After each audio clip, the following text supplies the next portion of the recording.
La secuencia correcta después de determinar si la proposición es verdadera o falsa. Si el gas se expande violentamente, entonces se enfría. ¿Verdadero o falso? Si el gas se expande violentamente, no hay transferencia de calor. ¿Ya? Hasta el tambo te vas todavía, pues. ¿Qué hacemos? La próxima la dejamos afuera y le decomisamos la hamburguesa. Yo antes trabajaba en un lugar, sin mentirles, donde el tutor, alumno que llegaba tarde del recreo, le decomisaba su hamburguesa y se lo comía aún. Se iba atrás, ahí juntaba lo que había decomisado y mientras que iba haciendo la clase se iba comiendo todo lo que había decomisado. De verdad, porque si no, los chicos no aprenden, pues, ¿no? No aprenden, ¿no? El señor se va hasta el tambo, como se lleva toda la vida del mundo, para comprar su hamburguesa. Y se compró para el pueblo todavía, creo. A ver, sigamos. Entonces te decía, si el gas se expande violentamente, no hay transferencia de calor.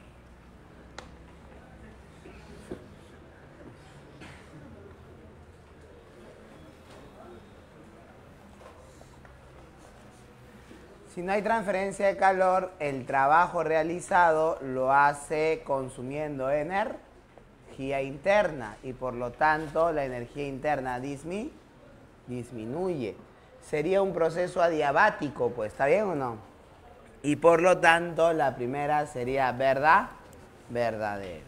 Si disminuye, se enfría, por eso es verdadero. Si el gas es sometido a un proceso cíclico, su energía interna no cambia. ¿Verdadero? Un proceso cíclico es un proceso donde regresas al estado inicial. Vuelves al estado inicial. Y como regresas al estado inicial, no hay variación de la energía interna. Dice, nada más bulla tú, más bien.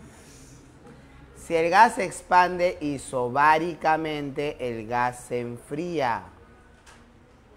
Si el gas se expande isobáricamente.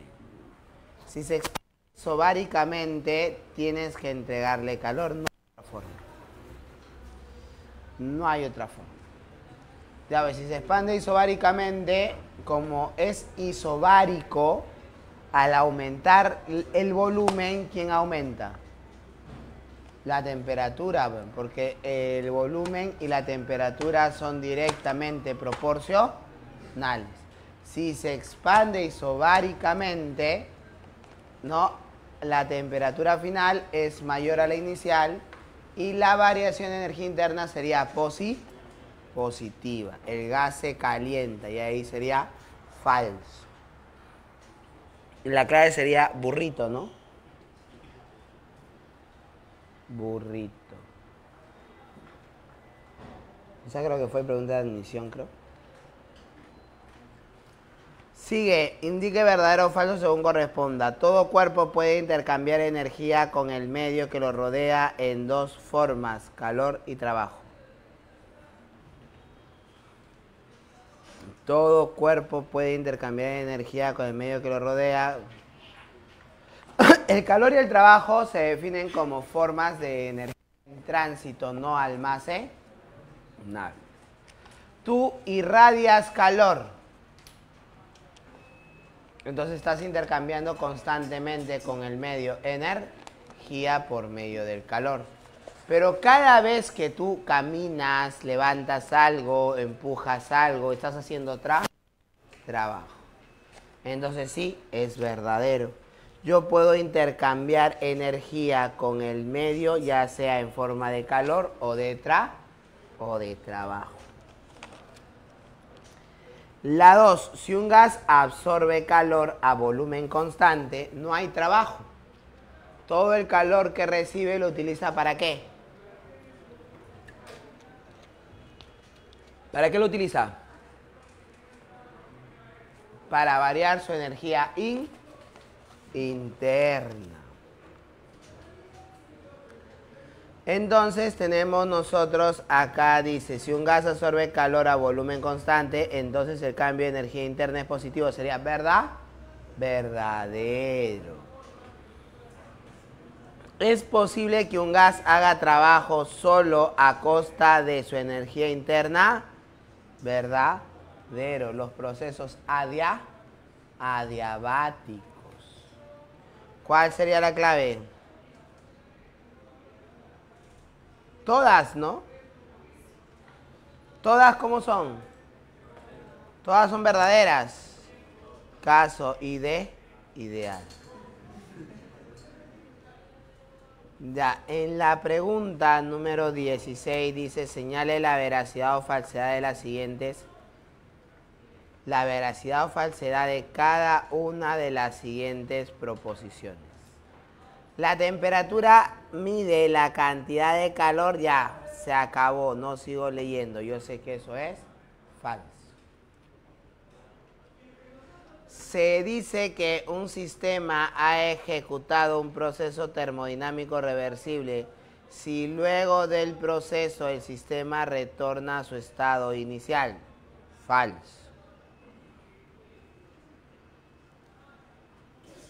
Salud. Salud.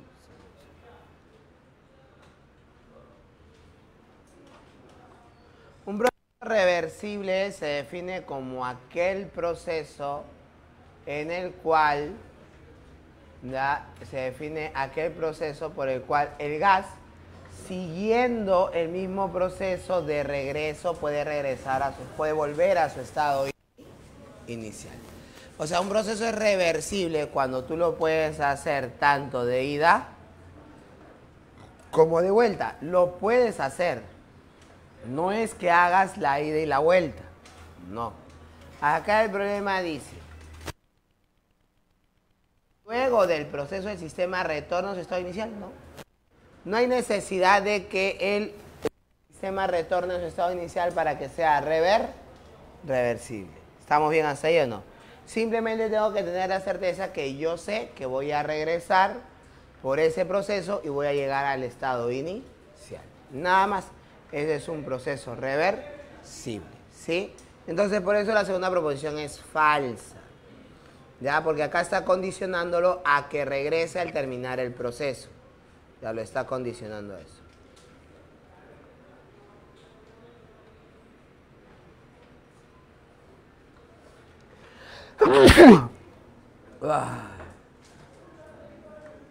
La primera ley de la termodinámica establece que ninguna máquina térmica puede convertir completamente el trabajo en trabajo, todo el calor que recibe. ¿Eso es verdadero o falso? ¿Por qué es falso? Claro, esa es la C. ¿Ya? Bien, clásica de CEPRE. Pero hay que tener cuidado, ¿no? CEPRE, ¿qué te hacía? Te lo colocaba en el enunciado. Según la segunda ley de la termodinámica, y te va a indica verdadero o falso y te coloca, ¿no? Imagínate, según la segunda ley de la termodinámica, y te dice, establece el principio de conservación de la energía, ¿no? La primera ley, o sea, o algo, ¿no? O sea, te da un enunciado que es verdadero, pero no en el contexto de la segunda ley. No pertenece a la segunda ley, ¿no? Por eso es falso. ¿Estamos bien hasta ahí o no? ¿Sí? Entonces, acá, bueno, han hecho algo similar con el enunciado 3 nada más. ¿Ya? Entonces sería falso porque eso es alusivo ¿a quién? ¿A quién es alusivo? A la segunda ley. ¿De cuál sería la clave?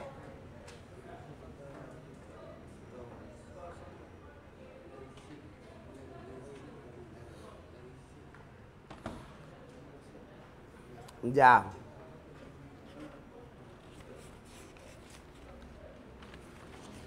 Pregunta 17 dice, con respecto al ciclo de Carnot, indique verdadero o falso según corresponda. Indique verdadero o falso a las siguientes proposiciones. Su eficiencia es máxima e igual a 100%. Nada que ver. No, nunca va a llegar a 100%. ¿Te acuerdas? La primera es falsa. Su eficiencia es igual a la de cualquier otro ciclo reversible. Ya, acá una cuestión un poquito ambigua, porque el ciclo de Carnot es el único ciclo reversible. Entonces, si me dice su eficiencia es igual a la de cualquier otro ciclo de reversible, se está hablando a la de cualquier otro ciclo de Carnot. Y si es así, entre dos temperaturas debería ser verdadero, que es el mismo ciclo de Carnot. ¿Ya? Aunque el problema, el enunciado no dice que sea entre dos ciertas temperaturas. Su eficiencia depende de la temperatura del foco y el sumidero, sería verdadero. Y la clave sería, si es así, sería beso.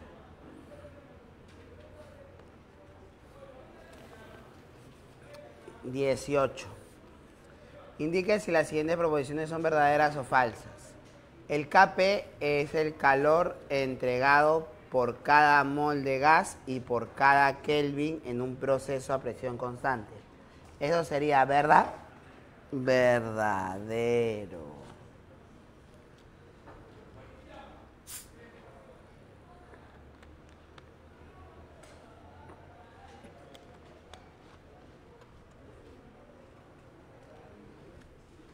¿Qué más? Dice, para gases monoatómicos, el C sub B entre C sub P falso. Ni siquiera miré el valor exactamente, pero no puede ser mayor que 1, porque el C sub B siempre es menor que el C sub P. La tercera también es falsa. Es al revés, el C sub P es igual al C sub B más R, ¿está bien? Entonces, ¿la clave cuál sería? Dilo con fuerza.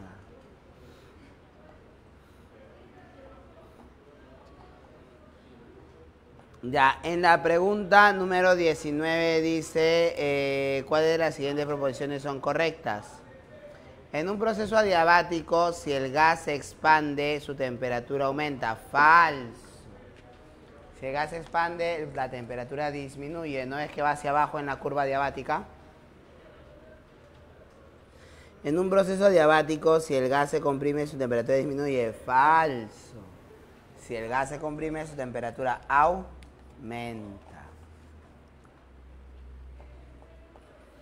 En un proceso adiabático, la temperatura del gas se mantiene constante, ni cagando. Ya, en este caso, ¿cómo son todas? Ya está. No, y hablando del meme, ¿no? ¿Qué dice el meme del gorila? ¿Vieron el meme del gorila? No, cuando haces, sale aire caliente, y cuando haces, sale aire frío. Explícalo termodinámicamente. Dixon, tómale foto, por favor, voy a borrarlo para empezar la clase del día de hoy.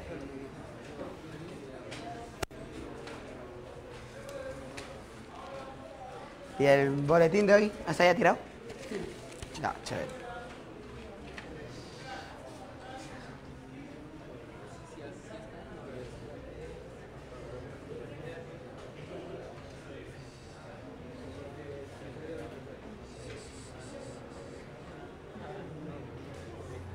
Chicos, ya le tomaron foto, voy a borrar toda la pizarra para empezar desde cero. ¿Puedo borrar ya? Sí, ya borramos entonces.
señor.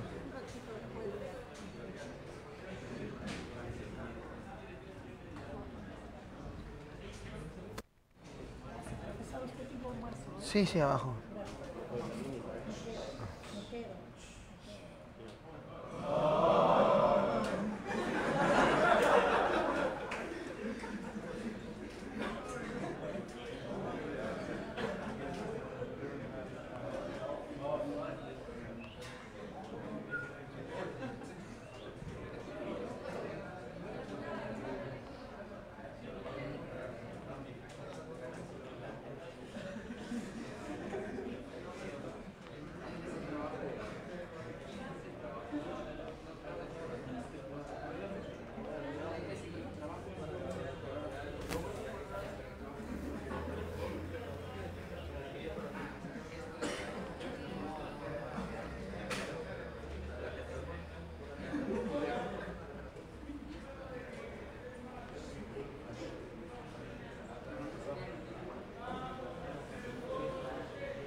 La carga eléctrica. Antiguamente la carga eléctrica era lo que, se llamaba, ¿no?, la carga eléctrica electricidad, ¿no? Hoy en día le decimos carga eléctrica, pero antiguamente se le decía electricidad.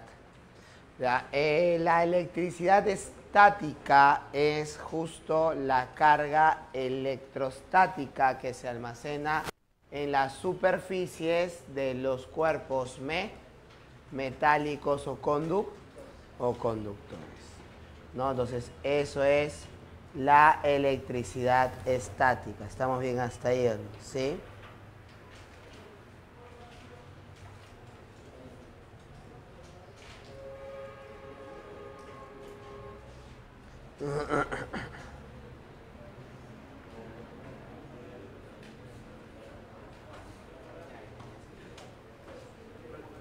Ya, sigamos. Veamos por acá. En este caso que está acá, lo que nosotros vamos a considerar es lo siguiente, ¿no? Mira. Entonces, la carga eléctrica empieza, digamos, allá en la época de Tales de Mileto, cuando Tales trabajaba con ¿qué? ¿No? O sea, pulía, limpiaba, ¿no?, la piedra, el ámbar, ¿no?, en este caso, para ser más exactos. Y después de pulirla, de limpiarla, ¿qué es lo que pasa? ¿No? Al aproximarla a partículas, a cuerpos pequeños, estos cuerpos se sentían atraídos por el ámbar, ¿no? Entonces, el detalle es que a la piedra, ¿no?, a este ámbar, en griego se pronuncia electrón, no es el vocablo griego para el ámbar, ¿no? De ahí, con el tiempo, ¿no?, por ejemplo, William Gilbert, ¿no?, cuando ya busca de alguna manera cambiar, ¿no?, el idioma para hacer referencia, vamos a decirlo así, para hacer referencia a lo que es la propiedad que adquiría el ámbar al ser pulido. Él utiliza el término eléctrico, ¿no? O sea, acuña el término eléctrico, y de ahí es donde se empieza a usar el vocablo electricidad, ¿no? En los años 1700 empieza un estudio fuerte sobre la electricidad estática, ¿no? Empiezan con el estudio de la triboelectricidad. ¿Qué es la triboelectricidad? Es la electricidad por fricción, ¿no? Es el hecho de poder cargar electrostáticamente a otros cuerpos debido a la fricción. Entonces, una de las primeras formas de generar electricidad era por medio de la fricción. Posteriormente, se estudiaba también los materiales conductores y los materiales no conductores, ¿no? Entonces se percataron de que habían materiales donde si tú los friccionabas en una parte, la electricidad aparecía en todo el conducto, en todo el material, ¿no? Entonces se le llamaba conductores. Y estos materiales en donde la electricidad aparecía, ¿no?, bruscamente en toda su dimensión, tendían a perder rápidamente la carga eléctrica en lugares húmedos, pero en lugares secos conservaba la carga durante más tiempo. Entonces es una de las primeras, digamos, observaciones que se hacen para poder considerar que la carga en exceso solamente se almacenaba en la superficie, ¿no?, en los conductores metálicos. Pero bueno, entonces ya esa época de la conductividad, el estudio de la conductividad y la electrificación, ¿no?, aparece Stefan Gray, ¿no?, para establecer el famoso experimento del niño volador, ¿no? El experimento del niño volador consistía en agarrar a un niño y lo colgaban extendido así. El niño estaba colgado así. Tenía un pata con piel, ¿no?, de conejo, creo, y le frotaba la pierna. No, en ese caso. Y el niño tenía cerca de sus manos, ¿no?, un platillo que tenía paja, entre otras cositas, ¿no? Y sus manos y su cara. Entonces, cuando frotaban la pierna del niño, ¿no?, estas partículas eran atraídas por la mano y la cara del niño, ¿no?, en ese caso. Entonces demostraban primero que la electricidad podía propagarse por ciertos materiales, y segundo, que se podía sentir el efecto, por decirlo así, de la electricidad a distancia. Entonces ahí aparece la electricidad por inducción, ¿no?, la electrificación por contacto y etc. ¿No? De ahí van a buscar los generadores de carga electrostática, ¿no? El generador de Van der Graaf, generador de Winchell, creo que se llamaba, ¿no?, en ese caso. Entre los más conocidos son generadores de carga electrostática diseñados justo para hacer descargas eléctricas, ¿no? Entonces, así va a pasar.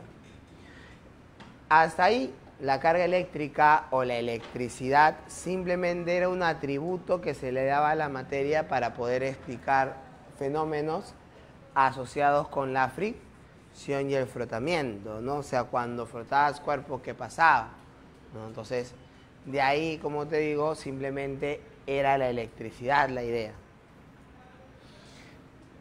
Aparecen varios personajes en el camino, pero entre uno de los cuales nosotros podemos destacar es la intervención de Benjamin Franklin. Franklin estudiaba la electrización por fricción, como todos en esa época, o como la mayoría, uno más estudiando la electrización por fricción. Y entonces lo que va a pasar es que Franklin va a considerar conveniente, ¿no?, que al frotar vidrio con seda, la electricidad que adquiere el vidrio era positiva y la electricidad que adquiere la seda era negativa. En esa época,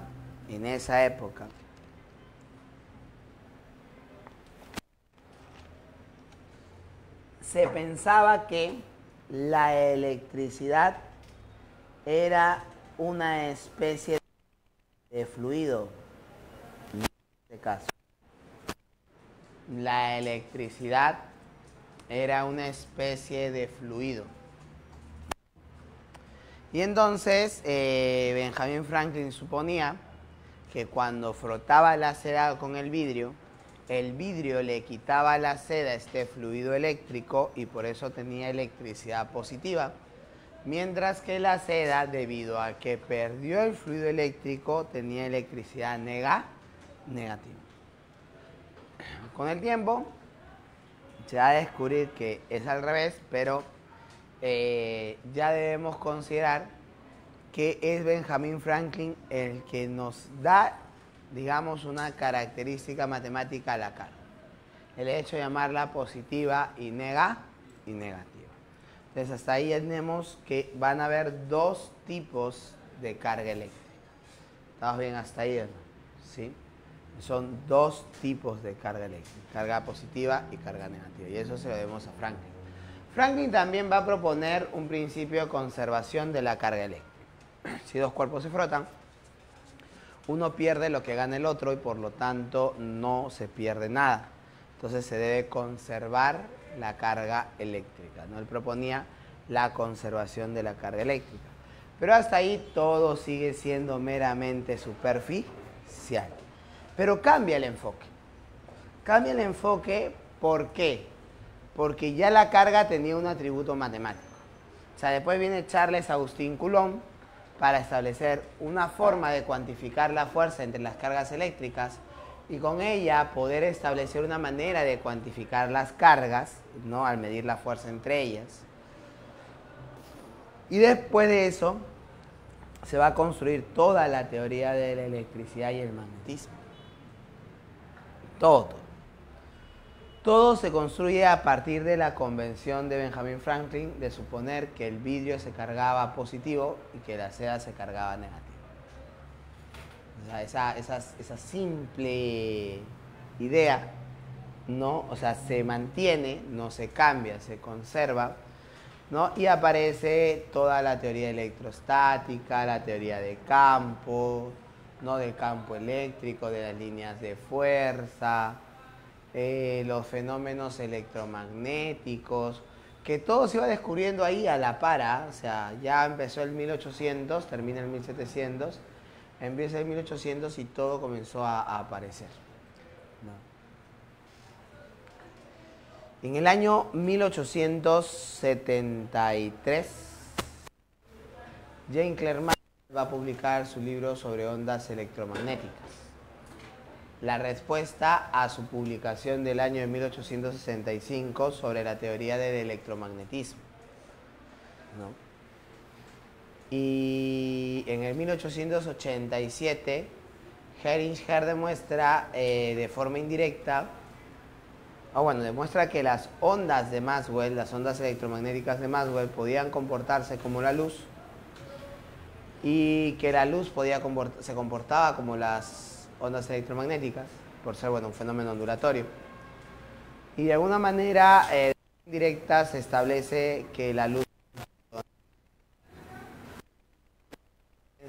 de naturaleza magnética, porque había reaccionado a campos magnéticos en un experimento realizado por Faraday, ¿no? Y entonces cuando se termina, vamos a decir, cuando se publica la teoría del electromagnetismo y la gente está convencida de que la luz es un tipo de onda electromagnética, muchos físicos ya la física había terminado. Ya tenías la mecánica celeste, ¿no? O las aplicaciones de las leyes de Newton al movimiento de los planetas, ya tenías el estudio de los fluidos, ya tenías los fenómenos térmicos y ya habías acabado los fenómenos electromagnéticos. ¿Qué más faltaba? Ya muchos físicos sentían que ya la física ahí había terminado.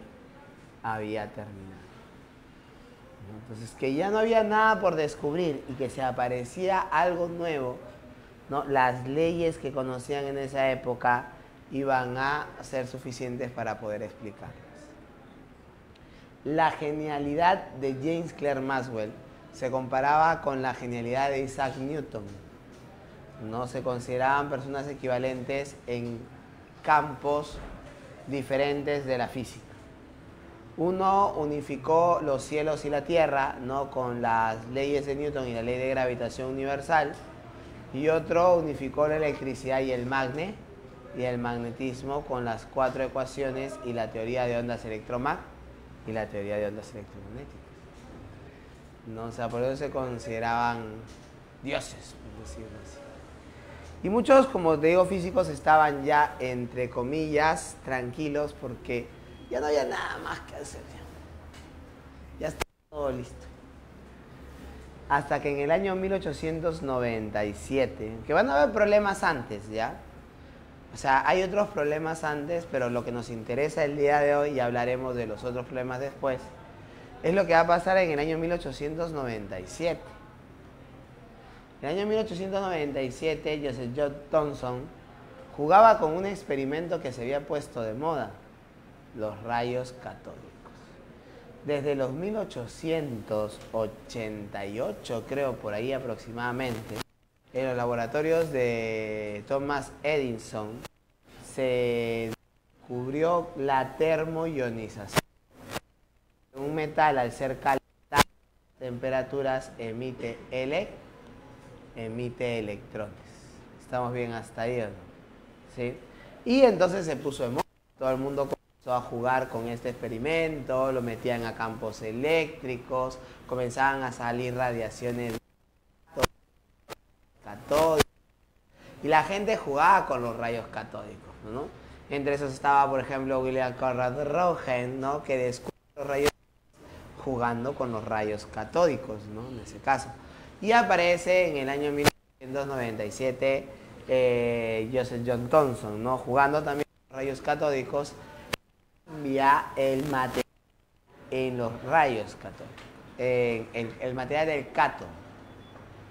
Y se pone a hacer cálculos, ¿no? Aplica sus teorías de campo eléctrico, de campo magnético, fuerza eléctrica, fuerza magnética, las leyes de Newton, por aquí, por allá, por acá, ¿no? Y encuentra la relación entre la carga y la masa de la partícula de la cual estaba hecha los rayos catódicos. Pero más allá de eso, lo que hace Thomson es cambiar el material del cual estaba hecho el cátodo. Y al cambiar el material del cual estaba hecho el cátodo, se daba cuenta que la relación carga-masa era la misma para todos los rayos catódicos, sin importar la naturaleza del cátodo. ¿Estamos bien hasta ahí o no? Sí. Entonces, Thomson pensó que había algo que ya no era tan superficial, que tenía carga eléctrica, que poseía electricidad y que estaba en el interior de la materia, que estaba en la estructura más básica de la materia. Y es más, Thomson lo consideró una parte fundamental en la estructura de la materia, porque la relación carga-masa era independiente del material que él usaba, o sea, debería estar en todas las formas de materia posibles. Lo que hace Thomson debido a esto simplemente es cambiar el modelo atómico de Dalton, en la cual Dalton pensaba que los átomos eran esferas compactas. Entonces Thomson piensa que ya no pueden ser solo esferas compactas, porque de allí se les escapan los rayos catódicos. Entonces Thomson pensó al átomo como una masa positiva con incrustaciones de estos corpúsculos, así lo llamó él, con carga negativa. Más o menos esa es la idea. Entonces cambia el modelo, pero no solamente cambia el modelo, cambia lo que se sabía sobre la materia. Estás cambiando la estructura básica de la materia. Estás cambiando al átomo, lo que se consideraba indivisible. Por eso se le llamó átomo. Asítomo, partes, sin partes. La gente estaba tan convencida de que el átomo era el átomo, que lo quisieron llamar átomo porque no se va a poder separar. Porque, entre comillas, ya no iba a tener retazos. Supuestamente era la porción mínima indivisible. Pero el experimento de Thomson cambió la jugada, cambió la historia, cambió todo.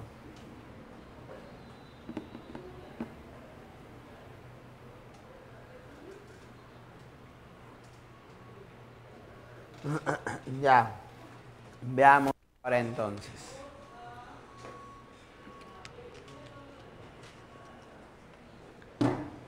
¿Qué es lo que nosotros tenemos?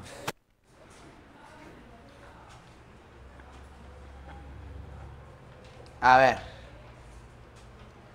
que hoy en día cada vez los estudios han avanzado más y más. Sabemos que al modelo de Dalton le siguió el modelo de Rutherford. Sabemos que al modelo de Rutherford le siguió el modelo de Bohr.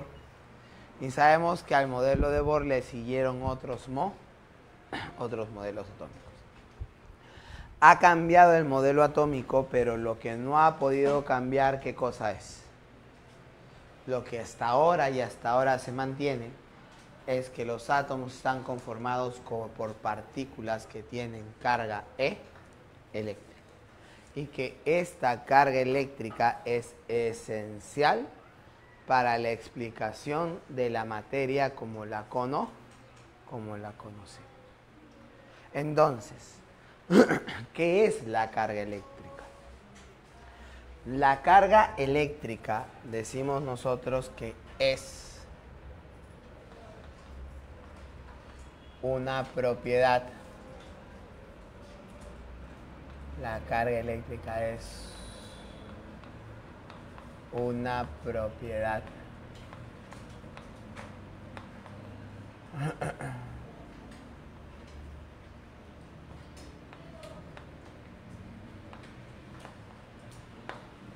Fundamental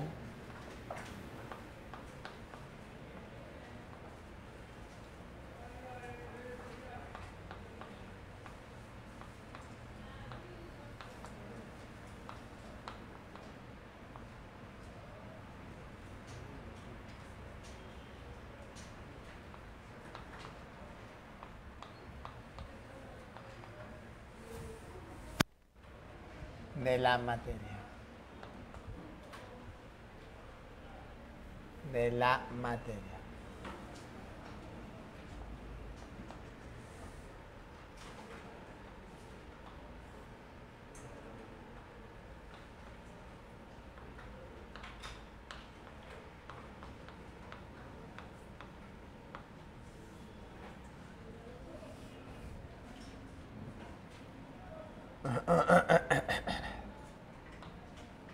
Ya está.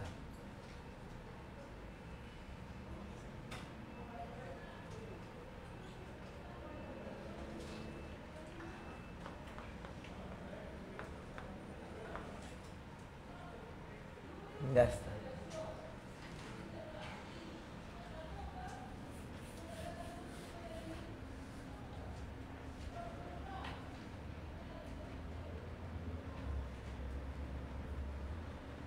Así como la masa. Así como la masa.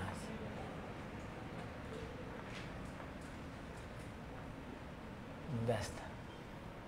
Nada más es lo que podemos decir nosotros. Eleazar, y yo puedo definir a la carga eléctrica como la propiedad que expresa la cantidad de electrones en exceso o defecto que tiene un cuerpo. Formalmente no, porque si la carga eléctrica expresa la cantidad de electrones y protones, la cantidad de electrones en exceso o defecto que tiene un cuerpo, ¿qué sería la carga del protón? ¿Y qué sería la carga de un quarks? Entonces, simplemente es eso. La carga eléctrica es una propiedad fundamental de la materia. Y es una propiedad fundamental de la materia porque simplemente sin ella no podemos explicar la materia como la conocemos. Pero eso es algo que se ha descubierto al último, al final del camino. ¿Sí? Bien, veamos por acá. Decimos, todos los cuerpos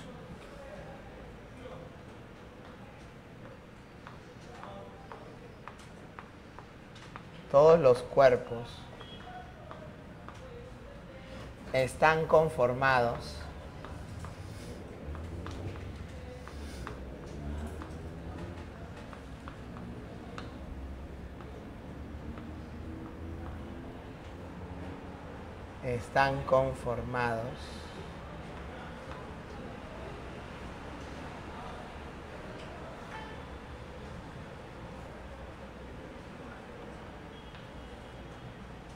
por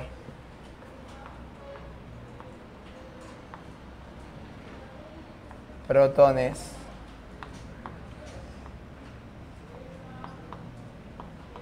su carga y electrones. Y electrones.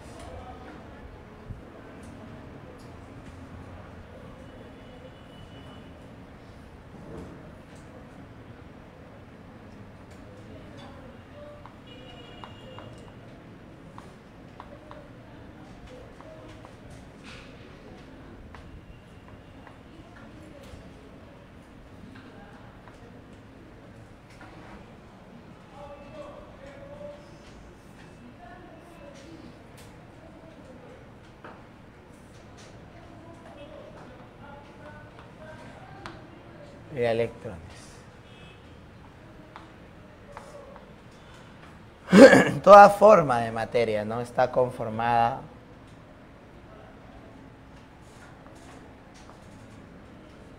por protones y electrones. Y en su estado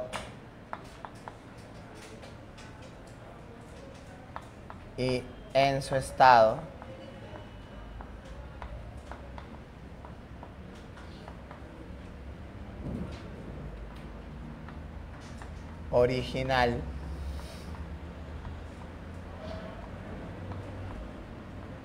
presentan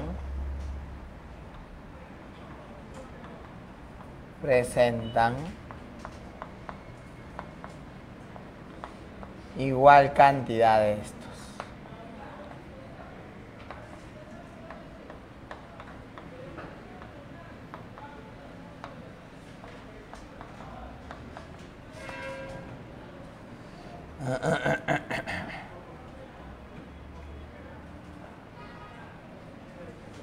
Por ello, son eléctricamente neutros.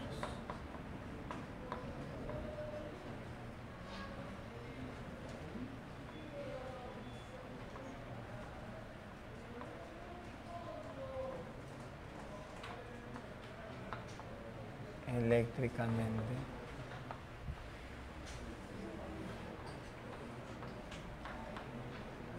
neutros.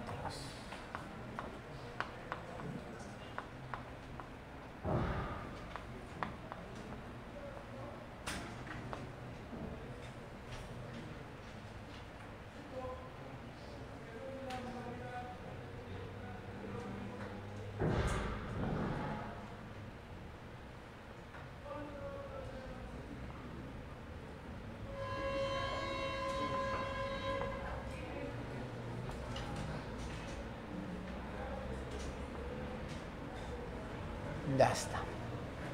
Ahora, la carga del protón, nosotros sabemos que es más 1,6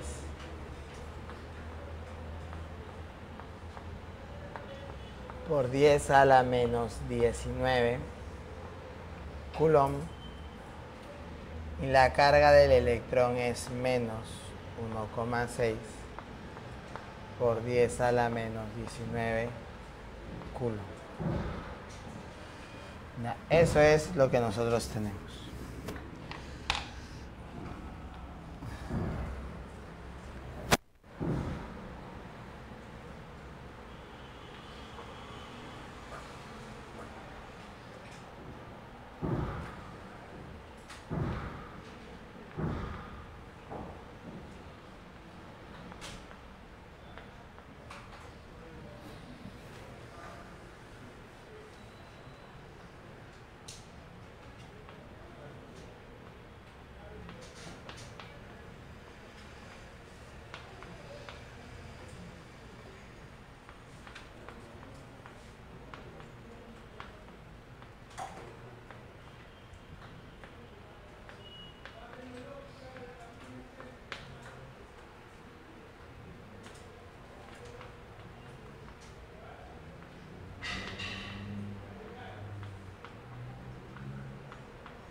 Bien, veamos por acá.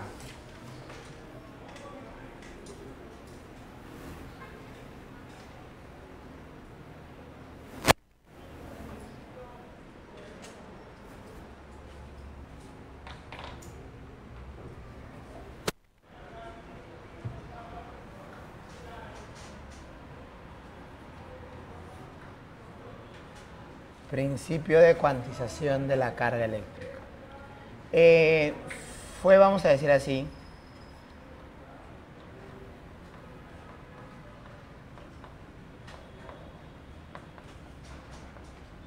establecido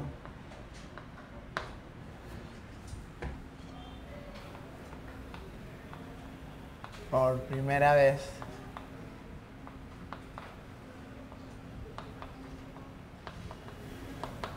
por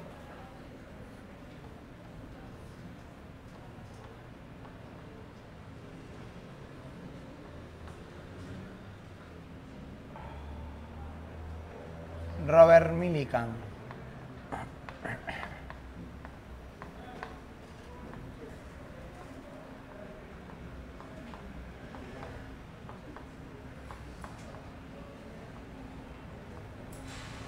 Como una conclusión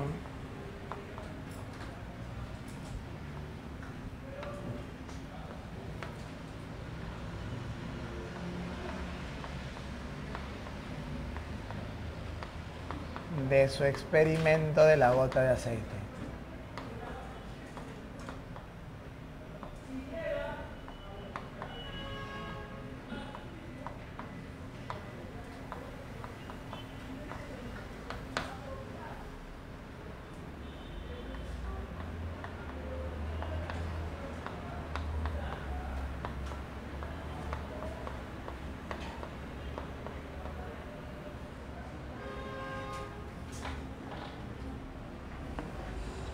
A ver,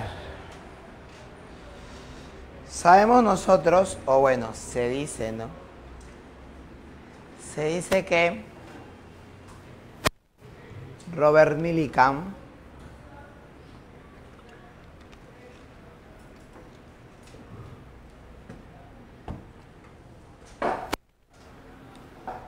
mide la carga eléctrica del electrón.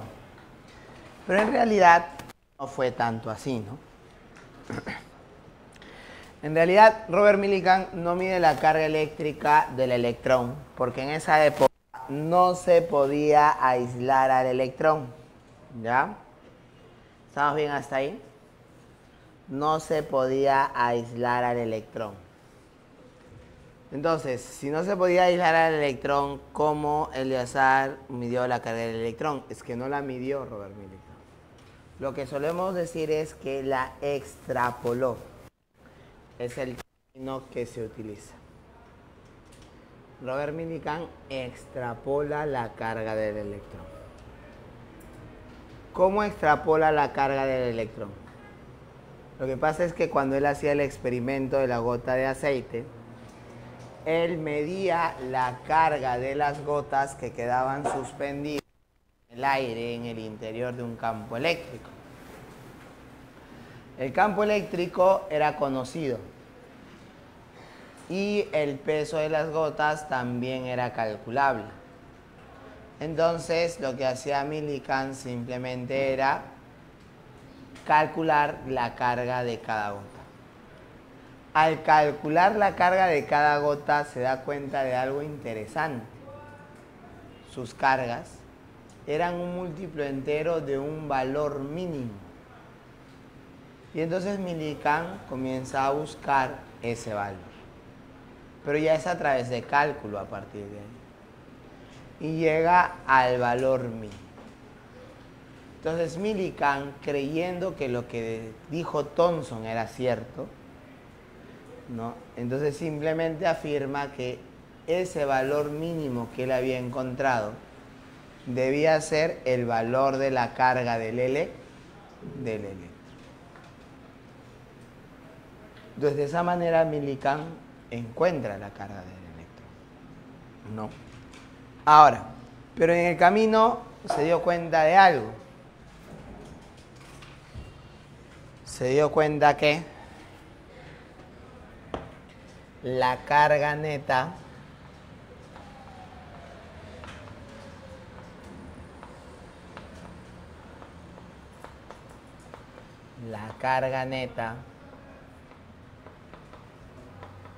que adquiere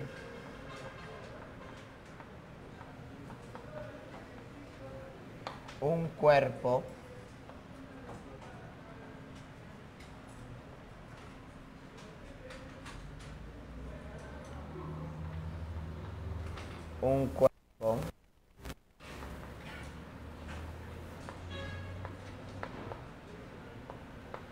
es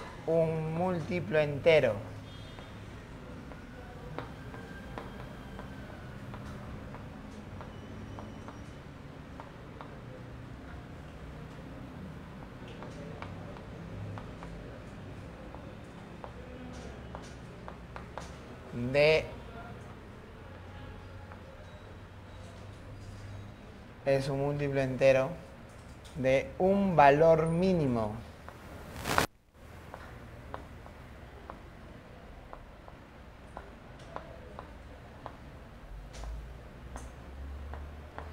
denominado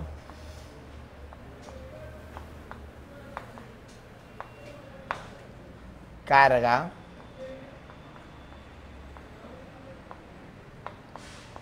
fundamental.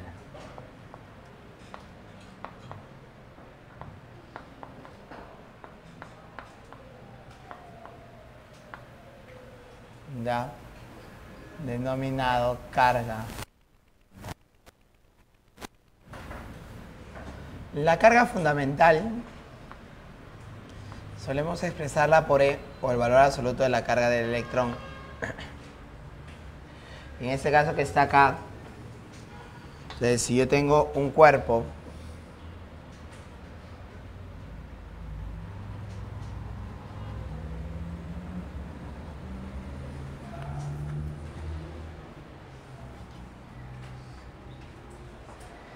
acá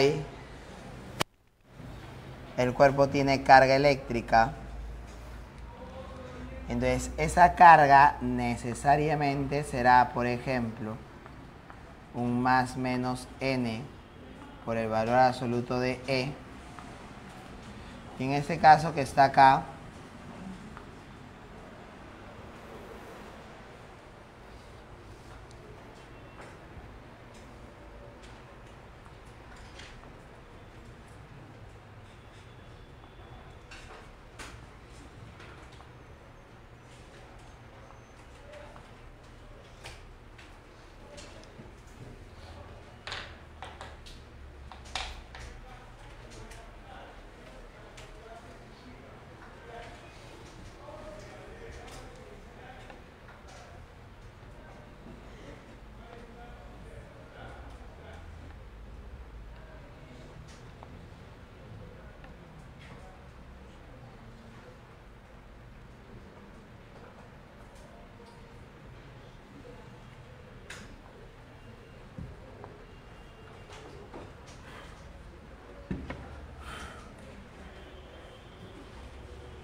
más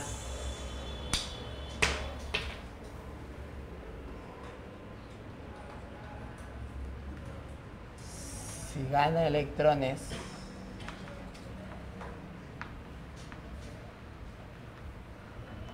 perdón, si pierde electrones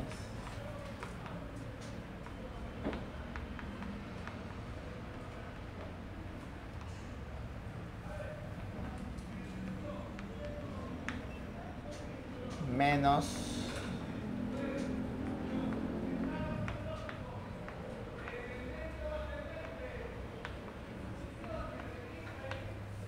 si gana electrones.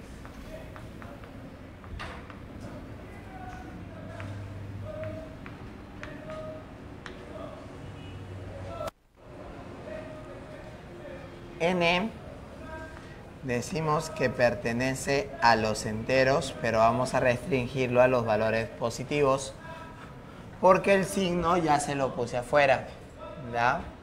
Ahora, decimos nosotros, una de las cosas que podemos observar es que un cuerpo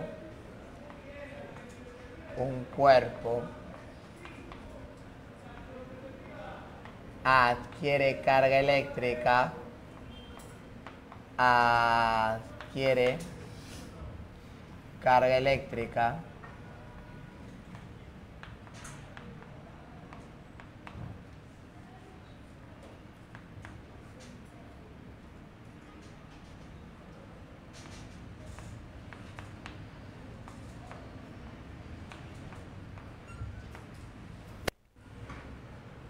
debido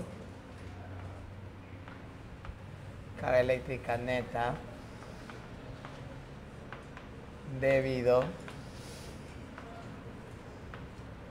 a una transferencia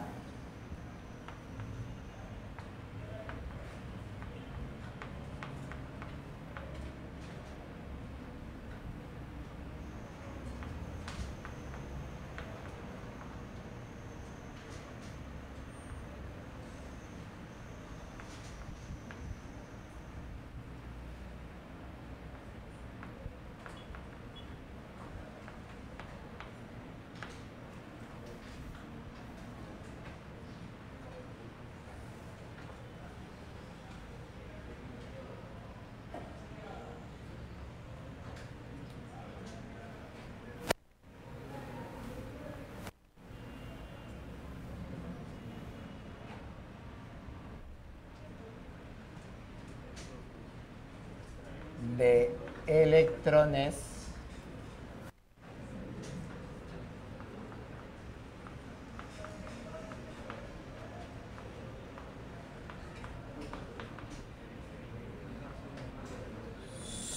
solamente. ¿Ya? A ver, entonces, si un cuerpo tiene carga eléctrica es por dos cosas. O bien ganó o bien perdió electrones. Nada más. ¿Ya? Un cuerpo no va a adquirir carga eléctrica porque gane o pierda protones. No se puede. ¿Dónde están los protones? En el núcleo. ¿Dónde están los protones? En el núcleo. En el núcleo atómico. Ahí están los protones. ¿Y qué pasaría si un cuerpo gana o pierde protones? ¿Qué pasaría si un cuerpo gana o pierde protones?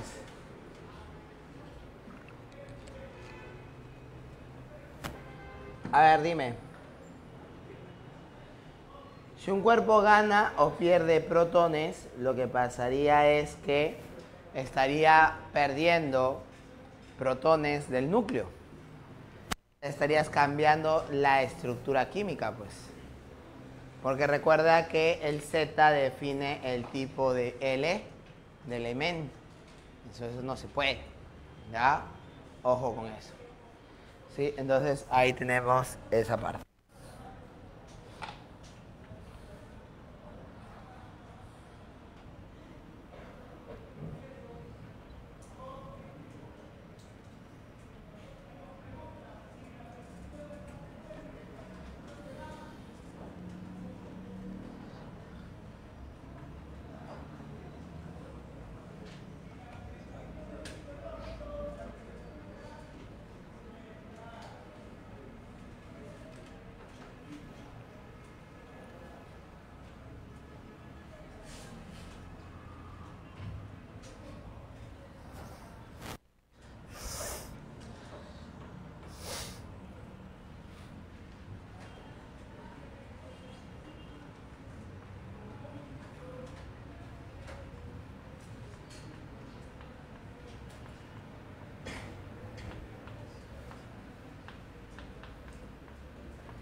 todo sistema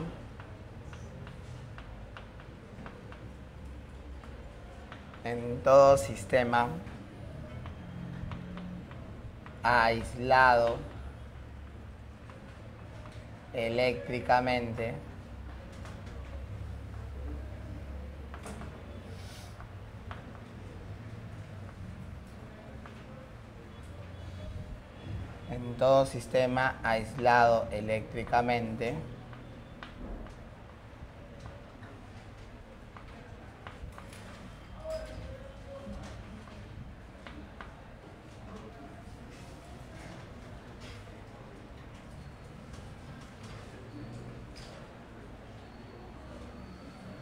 la carga neta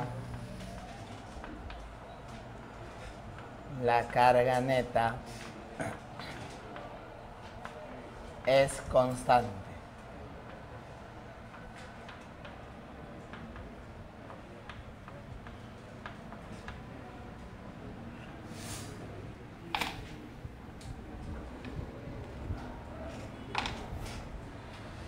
A ver, en este caso que está acá, un sistema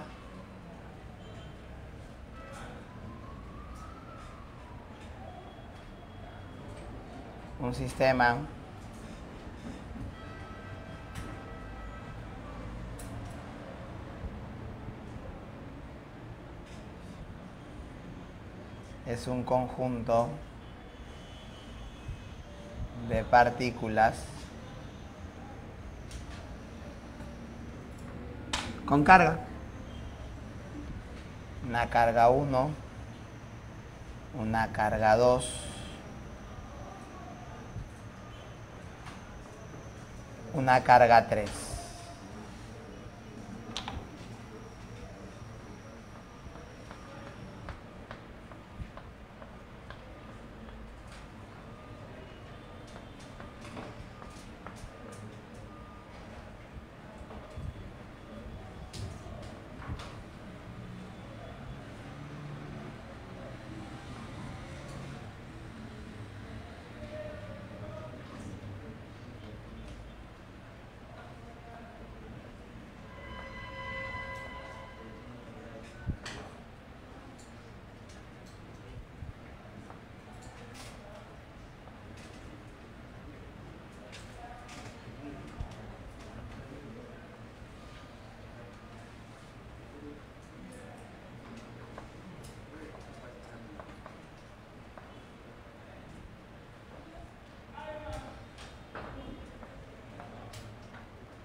Ya está.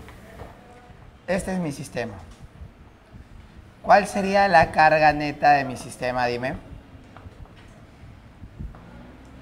La carga neta del sistema no es nada más y nada menos que la suma algebraica de todas las cargas eléctricas de las partículas que conforman el sistema. Pero es una suma algebraica, ¿no? Eso significa que yo voy a sumar con signo a las cargas, ¿ya?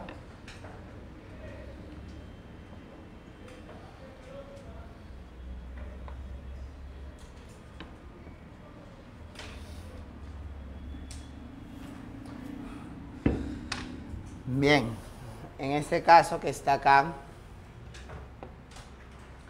lo que vamos a considerar es lo siguiente. A ver, sean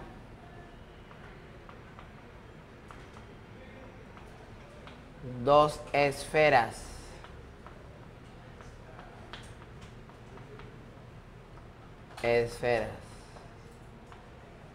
conductoras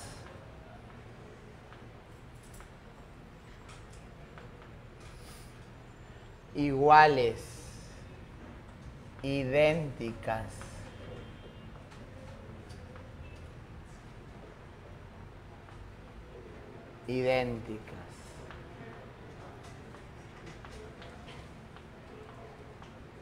sean dos esferas conductoras idénticas.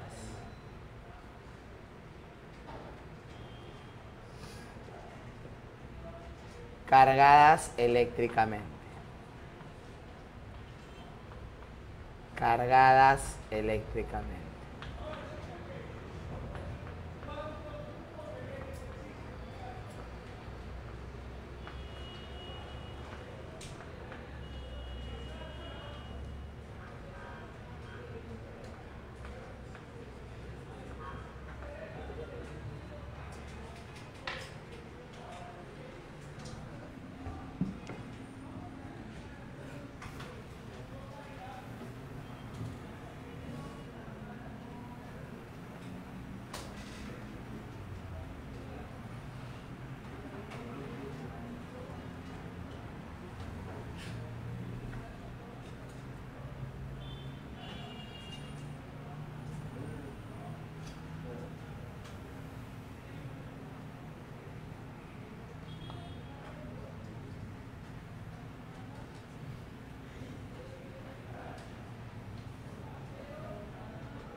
Carga 1 y carga 2.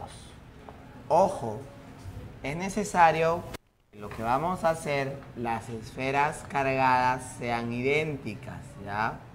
Es esencial que las esferas cargadas sean idénticas.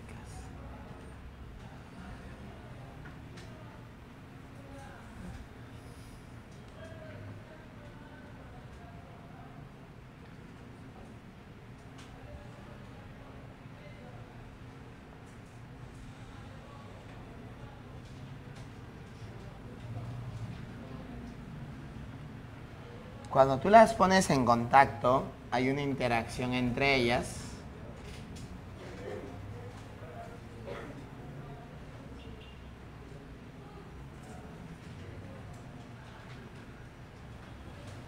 Entonces acá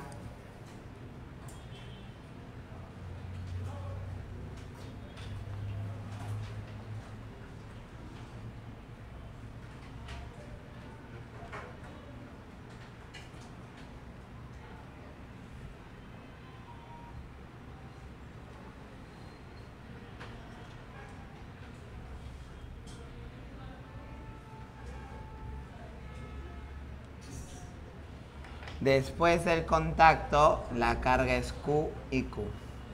Oye, Eleazar, dime, ¿tiene que necesariamente ser conductoras? No. Pero el hecho de que sean conductoras hace que ese fenómeno sea mejor observable.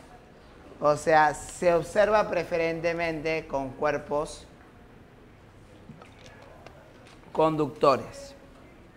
Porque si fuesen cuerpos no conductores, el contacto tendría que durar mucho tiempo para poder decir que al final van a tener cargas iguales. Cuando son conductoras, el contacto no es demasiado y ya los dos van a llegar a tener cargas iguales. Como te digo, es esencial que esas cargas eléctricas sean idénticas, esas esferas, ¿no?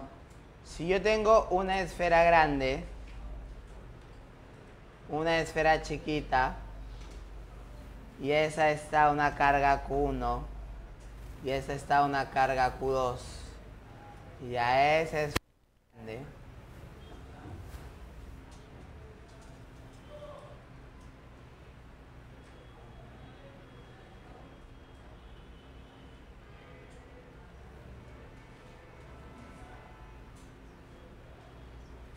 a esa esfera chiquita las pongo en contacto, al final la carga que va a tener cada una, ¿cómo es? ¿Cómo es la carga que va a tener cada una?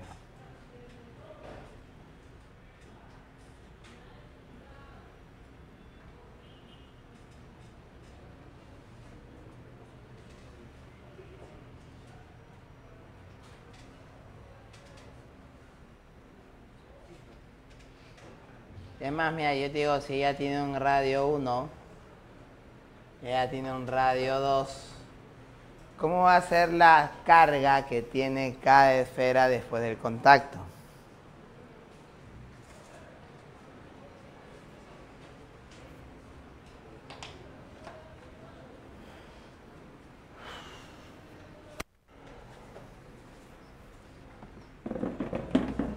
Algunos suelen decir que esa carga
Entonces te decía, en CEPRE se ha colocado problemas donde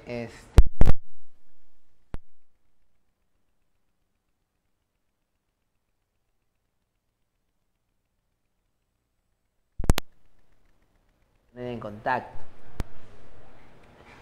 No, pero si yo lo pongo en contacto eléctrico, no necesariamente las esferas se tocan. Basta que coloque un conductor que vaya una a la otra para que estén en contacto eléctrico, ¿no? Suficiente. ¿Ya? Pero, por ejemplo, la UNI en ese problema no menciona contacto eléctrico, simplemente contacto y luego se separan.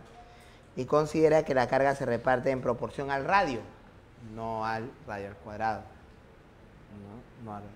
Que tampoco es correcto. Siempre y cuando no sea por medio de un alambre muy largo y las esferas estén lo suficientemente alejadas como para que no interactúen unas con otras, tampoco es correcto, ¿no? En ese caso. ¿Ya? Entonces, ¿qué se cumple ahí? Que se cumple una cuestión tan fea que no se enseña a nivel pre. Y no se debería enseñar y no se debería hacer, ¿no? Resolver ese problema es complejo en realidad. No es ni siquiera complejo, es muy complejo. ¿no? Ni en la universidad los profesores se atreven a poner ese problema como práctica calificada o como parcial o como final, porque la resolución es compleja.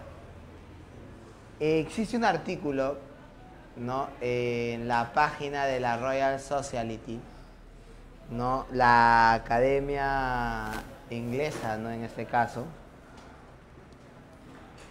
la Academia Inglesa de Ciencias, ¿no?, la Royal Society, no desarrolla la misma Royal Society de la época de Newton, no, de la época de Michael Faraday, la misma Royal Society, ¿no?, en ese caso. Y la Royal Society, el artículo está justo sobre la electrostática de dos esferas cargadas. Creo que así se llamaba.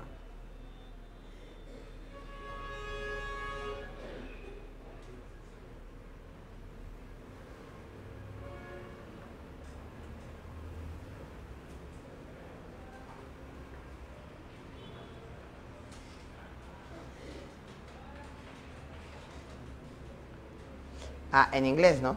Claro está.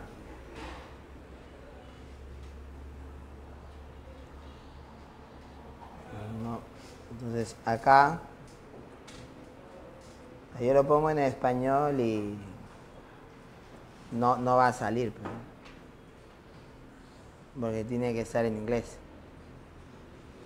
para que lo busque en inglés.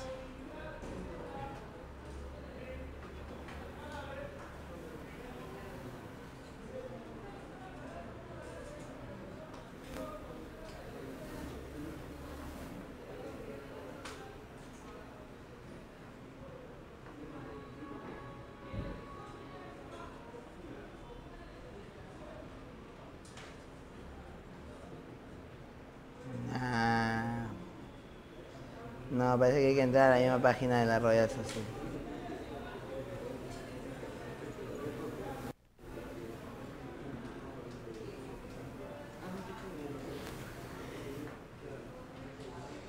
Bienvenido a la Royal Society. Ya, ¿alguien sabe inglés?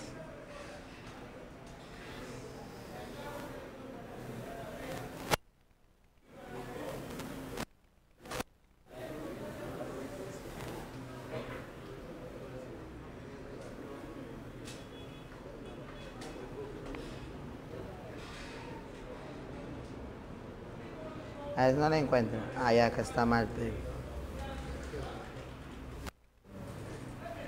ya, a ver. Entonces, como te dije, no. Tienes que buscarlo en inglés. En la página de la Royal Society hay un artículo,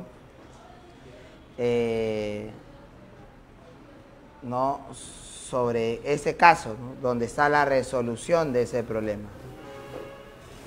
¿Ya? Y el problema es complejo, pues, ¿no? No es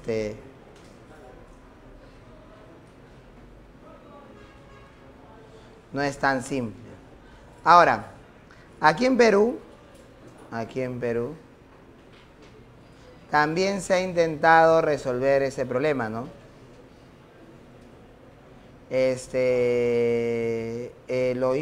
Lo intentó hacer, ¿cómo se llama? Jimmy Tapia, creo que se llama el pata, en una de sus publicaciones. A él le gustaba, ¿no?, agarrar lo que la gente asumía porque estaba bien, y ¿qué hacía? Lo resolvía para demostrar que estaba mal, ¿no? O sea, agarraba los libros de Vallejo, de Trilce, ¿no? O sea, de las academias que estaban de moda en esa época, y, como te digo, demostrar por medio de las leyes de Newton, o bueno, por medio de leyes físicas, que estaba mal, ¿no? Que no era correcto, ¿no?, lo que estaban suponiendo. Ya era lo que hacía. Entonces, en una de esas se topa con ese caso, ¿no?, en la cual él adjunta, ¿no? Mira, dice, aquí las academias lo resuelven mal, dice, ¿no? Así ponía él. ¿ya? Y luego se pone a resolverlo, ¿no? Y eso se debatió en la Sociedad Peruana de Docentes de Física, ¿no? En la SPDF. Una página de Facebook. Pero no, pero es una página seria, pues la Sociedad Peruana de Docentes de Física se ha convertido en una página seria que tienes. ¿Ya? Y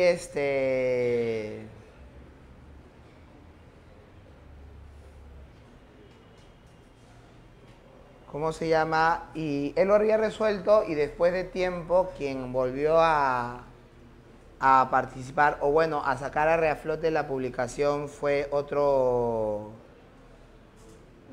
personaje, se llamaba Heisenberg, se llamaba, ¿ya? Así se llamaba, Heisenberg. Así se llama el pata.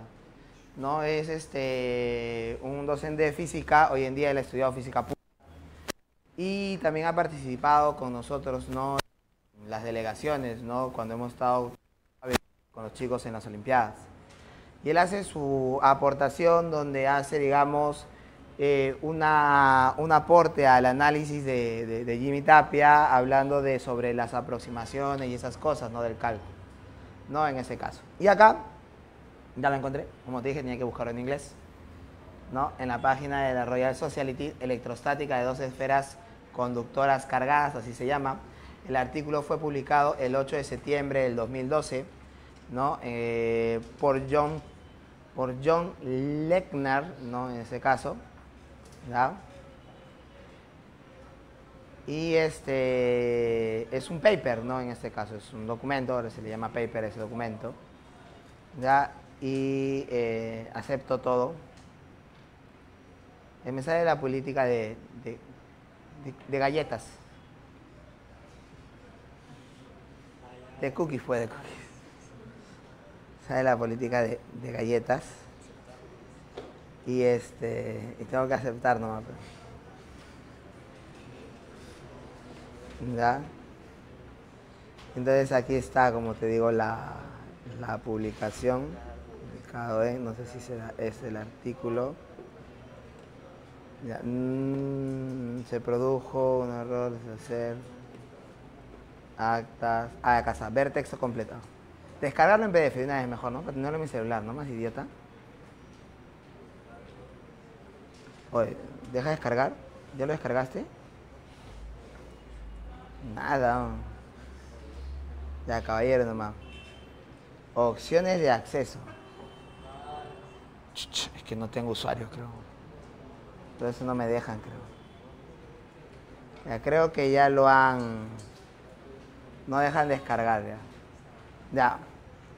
Ahora dice que tienes que pagar 109 libras esterlinas. O tienes que ser suscriptor, creo, ¿no? Ya está. Ahora, bueno, ese es el artículo, ese es el artículo. En ese artículo, como te digo, se demuestra que ¿cuál sería otra relación? Ojo, lo que le sale a este pata John Lechner, ¿no? De la Royal Society de Inglaterra, no es el mismo resultado que le sale a los patas que trabajaron acá en Perú. Porque, o sea, tal vez no es lo que hayan hecho acá mal, sino que se tiene que ya trabajar a nivel de aproximaciones. Y hay diferentes formas de usar aproximaciones, y cuando tú usas una aproximación, ya le das forma según a lo que a la aproximación que tú has usado, ¿no? En este caso. Ahora, si tú lo sigues a Pequeño, ¿no? A Cristian Rossi, en su canal está justo también el debate del problema. Y ahí sí él abre el artículo y lo publica, ¿no? Tal cual. Ese es el video que hizo con Pedrito Reyes. No sé si yo lo encuentro más rápido con de Pequeño, ¿no? Donde supuestamente quiere decir, oye, ¿quién tenía la razón? Si la Duni o la San Marcos, y al final la conclusión es que ninguno tenía razón. De verdad, esa es la conclusión, ninguno tenía razón, ¿no? Ah, sí. Y ya, pues, ¿no? Y ahí está, él abre el documento y él tiene el PDF y lo publica, ¿no? O sea, ahí en la transmisión. Pone todo el desarrollo, lo pasa rápidamente porque nadie va a entender lo que está ahí, ¿no? Y entonces, también, o sea, pone la respuesta, ¿no? La gráfica de variación y toda esa vaina. Oh, ya está. Sí, entonces, simplemente, no, vuelvo a comentar, esto que está acá, entonces no vayamos a, a considerarlo simplemente como como una verdad, ¿no? En ese caso, ¿ya? Oye, ¿qué pasó? Ahora sí. Ya, entonces, por favor, chicos. Ya, esto de acá está mal y por lo menos en la uni felizmente hasta ahora no se ha aplicado y esperemos que no se aplique nunca. Y más, debería ser retirado, ¿no? De lo que es el mundo, los problemas pre. Pero no es tan sencillo. Acá está. Bendiciones, chicos, bienvenidos a Física Pre. Nos cargas en ese punto. Vallejo, sí, tomen. Pero mira qué interesante. ¿Cargas? ¿A dónde está la parte donde...? Carga. Acá está, acá está. Está en inglés, y aquí se los coloco. Ahí está, ¿ves? Entonces ahí está en el video a partir del minuto 23, ¿no? Eso lo van a googlear. A partir del minuto 23. Ahorita les vamos a mostrar. Y es el primero, nada más ahí lo pueden ver. Lo descargan. Y bien, chicos, cuando abran el paper se van a... Eso lo he podido descargar. A mí no me deja descargar. Me está pidiendo que pague. De verdad. ¿Lo has descargado? Sí, a mí porque no me deja descargar. Puntos interesantes. O se ha quedado refundido. Que nos concierne es el siguiente que está en la ecuación 4.3. No, no me ha dejado descargar. Como les dije aquí, si toman en cuenta el fenómeno de la inducción. Ah, lo ha pirateado, dice. Ya, y ahí sale la respuesta, pero no, al final sale la respuesta del paper. ¿Ya? Bien.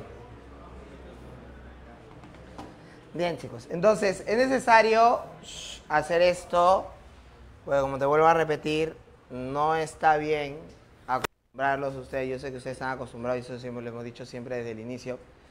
Ustedes están acostumbrados a que el profesor les diga y ustedes creen como si fueran su santo de su devoción, ¿no? En ese caso.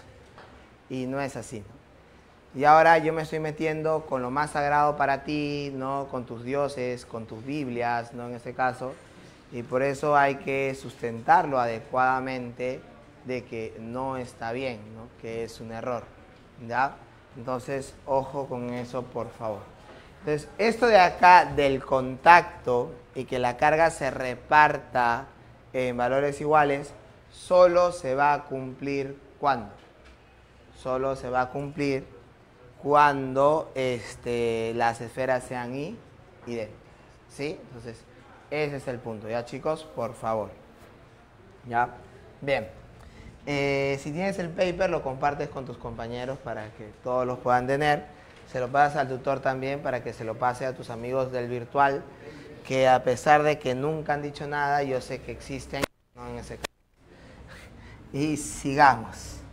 A ver, veamos por ahí. Entonces, vamos a considerar nosotros, ¿no? Como te decía, el principio de consideración, teníamos esto. Y ya vamos con esto a hacer electrización de los cuerpos. Ya, electrización de los cuerpos. Vamos a llamarlo así, formas de electrización. Formas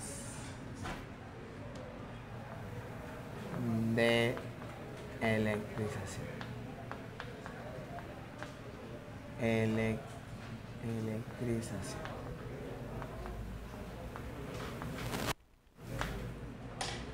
Ya está.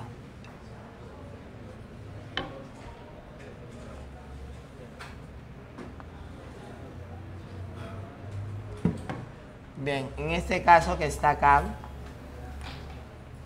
vamos a considerar nosotros lo siguiente.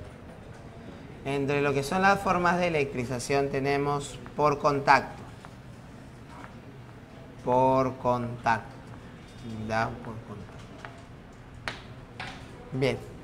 En este caso de la electrización por contacto vamos a considerar lo siguiente. Dice que por contacto dos cuerpos, ya, perdón, primero es por fricción, disculpa. Por frotamiento, cuando una se frota con la otra, qué rico, ¿ya? Por frotamiento o fricción es dos cuerpos. ¿Ya? Acá, por ejemplo, también a nivel pre, en las academias se comete bastantes errores, ¿no? Dos cuerpos inicial.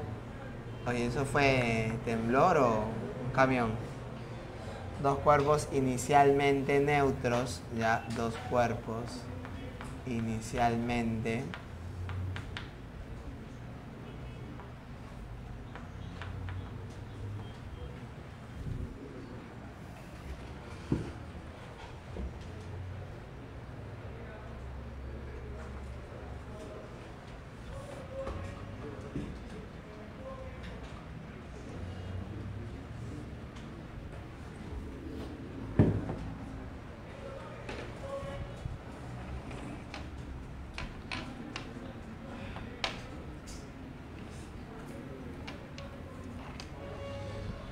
dos cuerpos inicialmente neutros se frotan y adquieren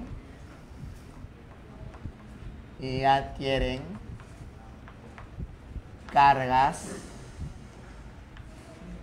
iguales y de signos opuestos.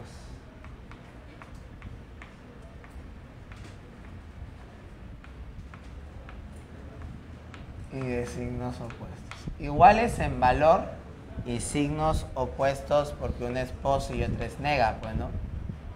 Entonces de acá tenemos el ejemplo clásico es el de la varilla. Como te digo, aquí se cometen muchos errores a nivel pre. ¿Por qué? Porque en algunos problemas te dice, se frota un cuerpo A con un cuerpo B. Y tal cuerpo adquiere tal carga, ¿no? Pero a veces simplemente lo redactan por redactar y no siguen la serie triboeléctrica, ¿no? Ese es el problema, pues, ¿no? O sea, no es cuestión de que, oye, yo froto dos cuerpos y a mí el que se me antoja se carga positivo y el otro, por lo tanto, debe ser negativo. No es así, ¿no? Por ejemplo, cuando yo estaba evaluando el año pasado, ¿no?, a los profesores que estaban postulando para entrar a Grupo Ciencias, ¿no?, vino un profe que estaba haciendo justo electrostática y hace su ejemplo y coloca el vidrio, coloca el plástico con no me acuerdo qué material. Y el plástico, por ejemplo, es un material que es propenso a ganar electrones. Al plástico le gusta quitarle electrones a todos y cargarse negativo. Y en su ejemplo, este profesor, no con experiencia, ¿no?, tenía supuestamente un currículo que había dictado, estaba dictando en otros lugares, ¿no?, dice que el plástico se cargaba negativamente, ¿no? Y yo por ahí, por si acaso, como para confirmar, busqué en la serie triboeléctrica el plástico, ¿no? Él había dicho que se cargaba positivamente. Entonces, por si acaso, yo sé que el plástico se carga negativo con la mayoría de los materiales, pero por si acaso busqué porque él había puesto los dos materiales que se frotaban, y dicho y hecho, ¿no? en la serie triboeléctrica el material que estaba usando tenía preferencia para cargarse de forma positiva. O sea, ante cualquier roce, él decía, ay, llévate todo, ¿no? O sea, y le daba sus electrones. Porque hay materiales, como te digo, que tienen preferencia para perder electrones y hay materiales que tienen preferencia para ganar electrones. Y esos materiales se colocan en orden, en una fila o en una columna, y a eso lo llamas la serie triboeléctrica, ¿no? La serie triboeléctrica. Salud, salud. O sea, y uno de, digamos, de las razones que, por ejemplo, yo sí detesto, no, pero es que es un ejemplo nada más, y que, o sea, y porque es un ejemplo puedes poner cualquier huevada, no es así, no es así. ¿Ya? Entonces, si ya las cosas están definidas y estudiadas, entonces hay que basarnos en eso, ¿no? Y no poder estar, y no inventar cosas, más que todo. Y ya está. Entonces, ¿de qué depende que adquiera carga positiva o negativa? El signo de la carga, te lo acabo de decir, ¿de qué depende? El signo de la carga, ¿depende de qué habla? Depende de la naturaleza. De la naturaleza.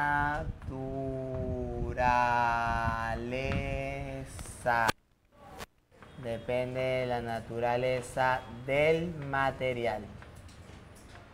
Del material. Y ya está. O de los materiales. De los materiales. Y ya está. Bien, chicos, vamos a salir a corretear al patio. Ya, y regresamos.